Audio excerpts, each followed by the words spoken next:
श्री कुशवाहा के बेटा को यदि किसी ने छू दिया, सम्राट चौधरी का कतरा कतरा खून आपके लिए समर्पित है। दोस्तों, बिहार में अब यादव का राज पूरी तरह से समाप्त हो चुका है और साथ साथ यादव की सरकार भी अब बिहार में नहीं चलने वाली है। वर्तमान में बिहार में अब कुशवाहा की सरकार चल रही है और आने वाले समय में किसी और अन्य पार्टी की सरकार चलेगी।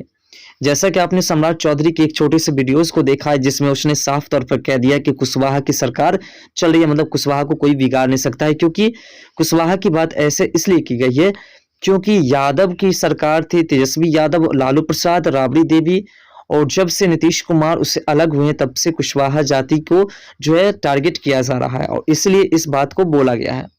दरअसल बात है, बिहार के उप मुख्यमंत्री और भाजपा के प्रदेश अध्यक्ष सम्राट चौधरी ने गुरुवार को साफ कर दिया कि आज बिहार में एनडीए की सरकार तो जरूर है, लेकिन हमारा संकल्प भाजपा की सरकार बनाने की है। तो हम आपको बता दें कि जिस प्रकार से सम्राट चौधरी ने ये बातें कही है, इसके पीछे कई राज है। सबसे पहली राज ये कि सम्राट चौधरी आखिर क्या चाहते हैं। क्या नीतीश कुमार को सम्राट चौधरी जैसे ही अगला विधानसभा चुनाव होगा और उसमें बीजेपी अपनी पकड़ बनाएगी तो नीतीश कुमार को फिर से पार्टी से हटा देंगे, या फिर नीतीश कुमार को मुख्यमंत्री पद पर रहने देंगे, या फिर नीतीश कुमार को मुख्यमंत्री पद से हटा करके दोनों पार्टी का गठबंधन बन करके बिहार में सरकार चलेगी।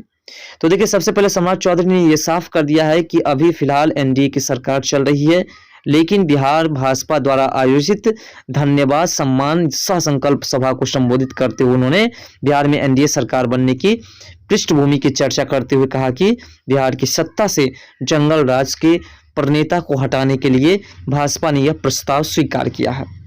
यानी कि सम्राट चौधरी ने साफ तौर पर कह दिया है कि नीतीश कुमार के साथ हमारी सरकार चल रही है, वह वर्तमान स्थिति में है। आने वाले समय में बिहार में हमारी खुद की सरकार होगी, बीजेपी की सरकार होगी, और हमने ऐसा इसलिए किया है, एनडीए की सरकार इसलिए बनाई है ताकि जो भी जंगल राज के साथ मिलकर के जो दंगल राज की सरकार चल रही थी उस सरकार को समाप्त किया जा सके, और हमने उस काम को सफल कर दिया। हमने तेजस्वी यादव के और नीतीश कुमार के राज में जो घटनाएं घट रही थी, जिस प्रकार से बिहार में अत्याचार हो रहे थे, उसको रोकने का काम किया है। इस मौके पर उपस्थित कार्यकर्ताओं ने अपने स्थान पर खड़े होकर के 1 मिनट तक ताली बजा करके पूर्व उप प्रधानमंत्री लाल कृष्ण अडावाणी और जननायक कर्पूरी ठाकुर को भारत रत्न दिए जाने के लिए प्रधानमंत्री नरेंद्र मोदी को धन्यवाद भी दिया। इस कार्यक्रम में बिहार सरकार में उप मुख्यमंत्री बने सम्राट चौधरी, विजय कुमार सिन्हा और मंत्री बने प्रेम कुमार को सम्मानित किया गया तथा 2024 में बिहार के सभी 40 की 40 लोकसभा सीटें जीतने का संकल्प भी लिया गया है। और इसी के साथ जिस प्रकार से बिहार में बढ़ोतरी देखने को मिल रही है, वाकई में आने वाले समय में बिहार में एनडीए की सरकार रहेगी। सम्राट चौधरी ने कहा कि भाजपा मंडल का भी समर्थन करती है और मंडल का भी समर्थन करती है। अगर आज हम मंडल और कमंडल दोनों के समर्थन की बात कर रहे हैं, कह रहे हैं कि हम मंडल के भी समर्थन करते हैं और कमंडल की भी समर्थन करते हैं। अगर आज हम सरकार में शामिल हैं तो इसका क्रेडिट कार्यकर्ताओं को जाता है। भाजपा गठबंधन जरूर बनती है और लेकिन बदलती नहीं है। सिर्फ भाजपा किसी से गठबंधन करके उसका उपयोग कर लेते हैं, जनता के जो हित में कार्य हो उस कार्य को कर लेते हैं, लेकिन वह कभी बदलती नहीं है। और गठबंधन धर्म का पालन भी करती है। भाजपा को कमिटमेंट वाली पार्टी बताते हुए उन्होंने कहा कि भाजपा अपना संकल्प पूरा करती है। एनडीए सरकार का कमिटमेंट नौकरी देने का भी है, लेकिन आज इसका क्रेडिट दूसरे लोग लेने में लगे हैं। उन्होंने राजद के नेता लालू प्रसाद पर कटाक्ष करते हुए कहा कि अगर वे रोजगार का फॉर्मूला ही बताना है चाहते हैं तो यह फॉर्मूला प्रदेश की जनता को बता दे कि 1.5 वर्ष का बच्चा अरबपति कैसे बन सकता है। इससे किसी को रोजगार की जरूरत ही नहीं पड़ती है।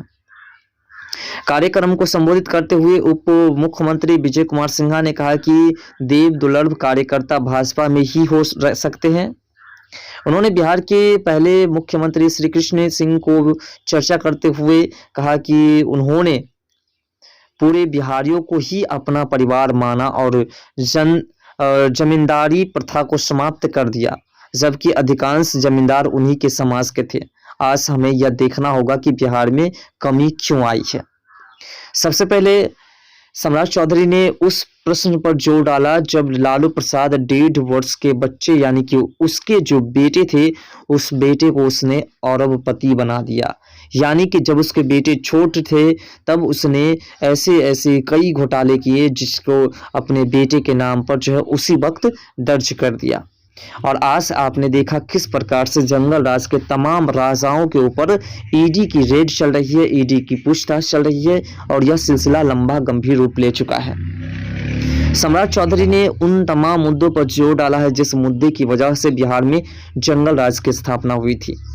लालू प्रसाद पर जब कटाक्ष करते हुए उन्होंने रोजगार के फॉर्मूला ही बताने की तरीका को बताया, साथ साथ उस फॉर्मूले में प्रदेश की जनता को बता दे कि 1.5 वर्ष का बच्चा जो है अरबपति कैसे बन गया। इसकी चर्चाएं जब की तो अब जो है इस पर रिएक्शन तेजस्वी यादव का निकल रहा है। तेजस्वी यादव का कहना है कि हमारे पिता ने उतनी अरज रखी थी जो हमें मिली है। और अब इस पर नीतीश कुमार भी चर्चा कर रहे हैं। नीतीश कुमार भी कह रहे हैं कि जंगल राज को उजागर करने वाले कोई और नहीं थे बल्कि वो सिर्फ कौन थे, वो सिर्फ लालू प्रसाद यादव थे। और लालू प्रसाद यादव ने जब से नीतीश कुमार के साथ फिर से गठबंधन बनाई थी तब से फिर से दंगल राज की शुरुआत हो चुकी थी। और आपको बता दें कि बिहार के सीएम नीतीश कुमार जिस प्रकार से प्रधानमंत्री नरेंद्र मोदी से लगातार मिलने की अब जो सिलसिला को जारी गंभीर रूप लिए हुए हैं, इस बात से तो एक बात स्पष्ट है कि कहीं ना कहीं नीतीश कुमार उस लक्ष्य को जरूर प्राप्त करने की कोशिश कर रहे हैं जिस लक्ष्य से नीतीश कुमार अगर सीएम के पद से बिहार में हट भी जाते हैं तो नीतीश कुमार को किसी न किसी एक पद को सुशोभित करने का मौका अवश्य मिले।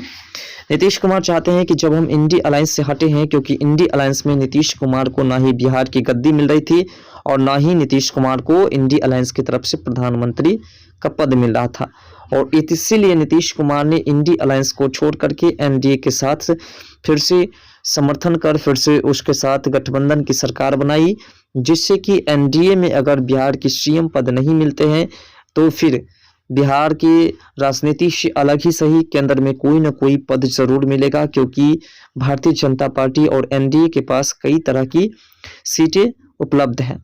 और इसी को लेकर के नीतीश कुमार ने जितनी जल्दी हो सकी लोकसभा चुनाव से पहले नीतीश कुमार जदयू और आरजेडी दोनों एक दूसरे के तेल मेल को जो है तोड़ करके हट गए और तेजस्वी यादव की सरकार को आधी अधूरी छोड़ गए।